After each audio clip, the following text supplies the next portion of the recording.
সুখে থাকা দুটো পদ্ধতি রয়েছে।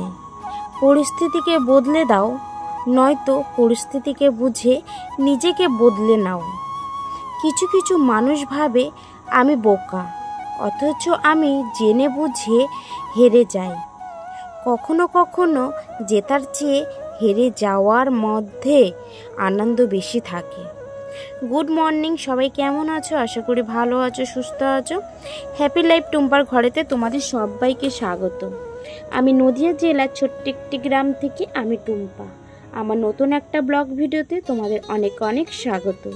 রাধা গোবিন্দর কৃপায় তোমরা যে যেখানে আছো ভালো আছো, সুস্থ আছো। তাই সবাইকে জানাই আমার ভিডিওটা দেখার শুরু থেকে একটা লাইক করে দিও, ফুল ওয়াচ করে ছোট্ট একটা সুন্দর কমেন্ট করে দিও। তোমাদের যে পুরো কমেন্ট করতে হবে তার কোনো মানে নেই। অসংখ্য ধন্যবাদ পুরনো বন্ধুদেরকে, নতুন বন্ধুদেরকেও। যেভাবে আমার পাশে আছো এভাবে আমার পাশে থেকো।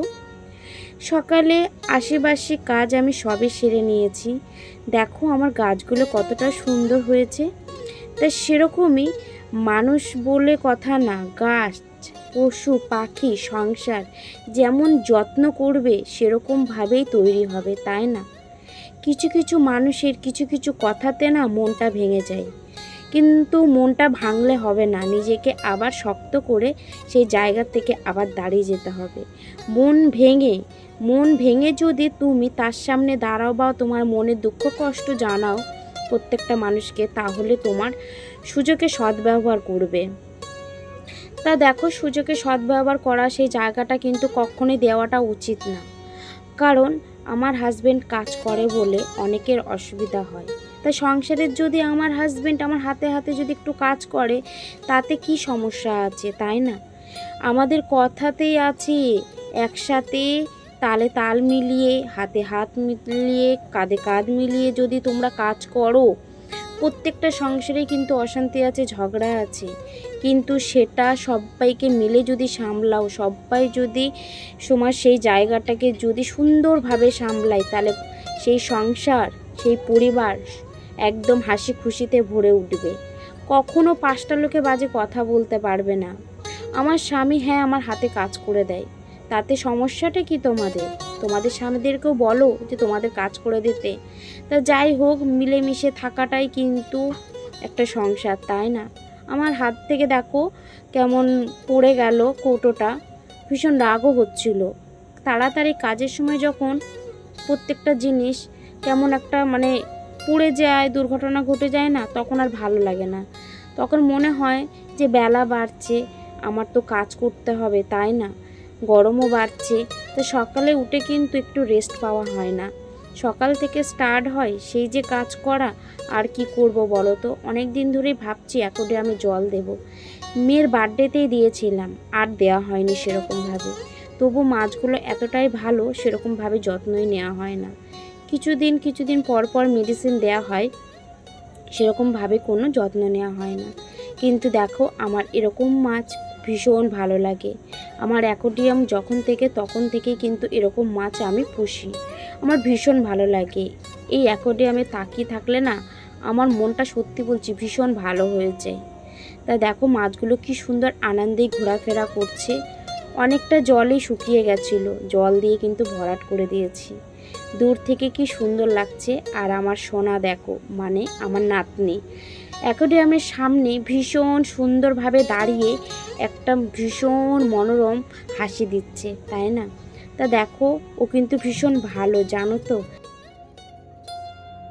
আসলে এখানে এসে কিন্তু ও ভীষণ একটা আনন্দ পায়।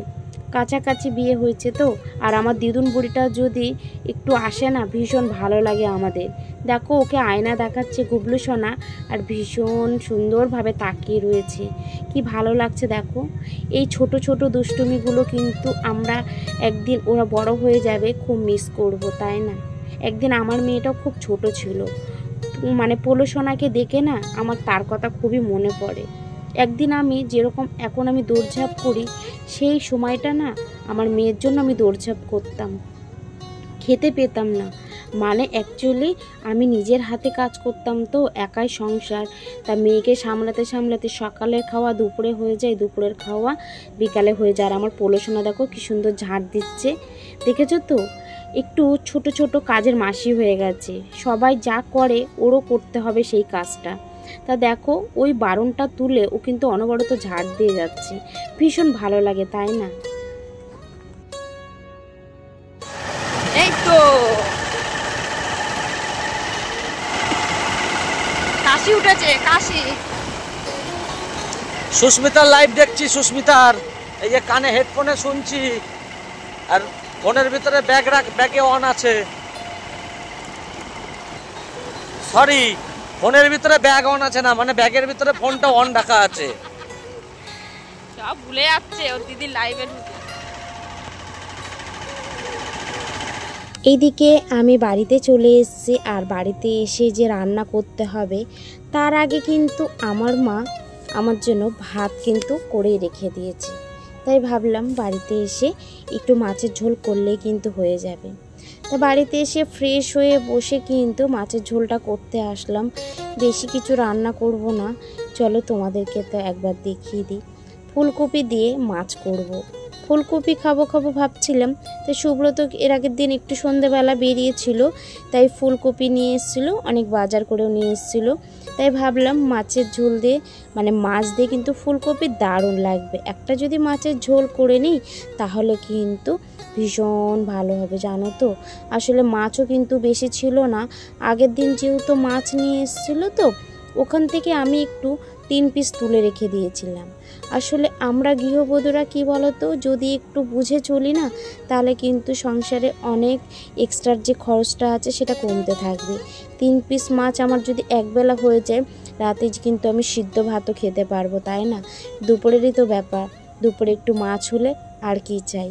মা কিন্তু ভাত আর উচ্ছে ভাজাটা করে রেখে দিয়েছি, এই জন্য কিন্তু আমি একটুখানি মানে মাছটা করে নিচ্ছি। এই দেখো মাছের মাথা আর একটু মাছ আর লেজা টাইপের রেখে দিয়েছিলাম, তো সেটা দিয়ে ফুলকপি দিয়ে রান্না করছি। একটু বেশি করে রান্না করছি, কারণ দেখো ফুলকপি তরকারিটা বাড়িতে সবাই পছন্দ করে, এই জন্য একটু তরকারিটা বেশি হলে আমাদের বাড়িতে কোনো সমস্যা হয় না, সবাই তো একসাথেই খেতে বসি, তাই না? তাই এই যে যাই হোক, আমি তরকারিটা আমার হয়েই গেছে।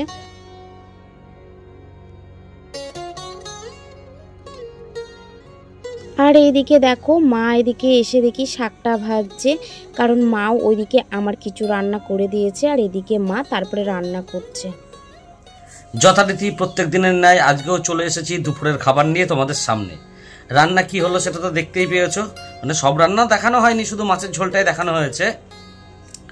তাহলে দুপুরে কি রান্না হয়েছে চলো একবার তোমাদেরকে দেখিয়ে দিই, যেরকম দেখায় তা নাহলে তো ভালো লাগে না, মনটা কেমন লাগে। আমরা খাচ্ছি তোমরা দেখবে না, ছি নিচ্ছি। চলো দুপুরে কি রান্না হয়েছে একবার দেখিয়ে দিই। দেখো ভাত হয়েছে, লাল শাক ভাজা হয়েছে, মানে লাল শাক মানে লাল সবুজ শাক ভাজা হয়েছে, উচ্ছে ভাজা, এটা আমার ফেভারিট। তার সঙ্গে রয়েছে চুনো মাছের তরকারি, সজনে ডাঁটা দিয়ে আলু দিয়ে,